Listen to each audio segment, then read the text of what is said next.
ចាជ្រាបសួរបងម៉ែបងប្អូនមុននឹងទៅញ៉ាំបាយបងស្រីម្នាក់គាត់ទេមកសុំឲ្យគាត់ថាជីវិតប្តីប្រពន្ធគាត់អត់ចេះត្រូវគ្នាឆ្លោះគ្នារហូតហើយពីថាមានតែបញ្ហាមិនចេះចប់អញ្ចឹងណា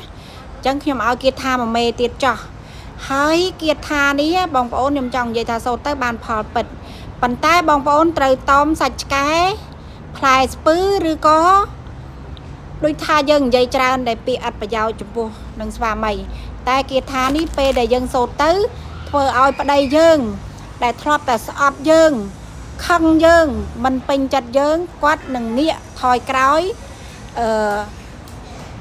វិលត្រឡប់មករកយើងតែពេលដែលសូត្រហើយខ្ញុំមានរបៀបរបបឲ្យសូត្រណាបងប្អូនណាចាមុនដំបូងយើងត្រូវសូត្រអ្នកមោតាសៈ3ដងសិនហើយចាំយើងនឹងចាប់ដើមអញ្ចឹងបងប្អូនសូត្រអ្នកមោតាសៈ3ចប់ទៅណាចំណែកខ្ញុំ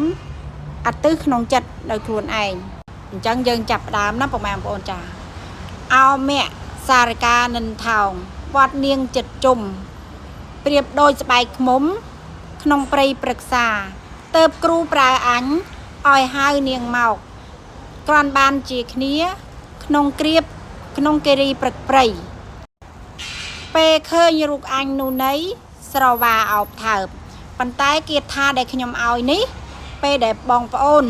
ស្ដាប់ហើយឮហើយយកទៅប្រណិប័តបងប្អូនផ្លុំដាក់កៅអៅស្វាមីបងប្អូនក៏បានរូបថតបងប្អូនស្វាមីបងប្អូនក៏បាន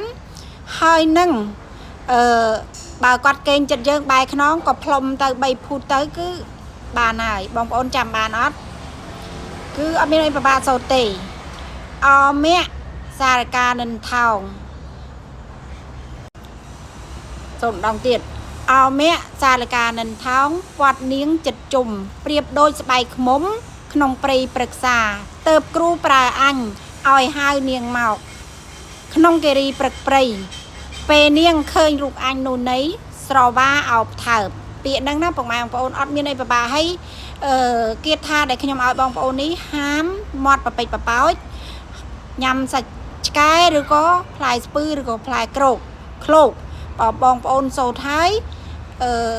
បងប្អូនព្យាយាមសូត្រសិនដើម្បីឲ្យគៀតថានោះមកគ្របដណ្ដប់លើយើងមិនមែនសូត្រតែម្ដងហ្នឹងគឺវាបានផលទេ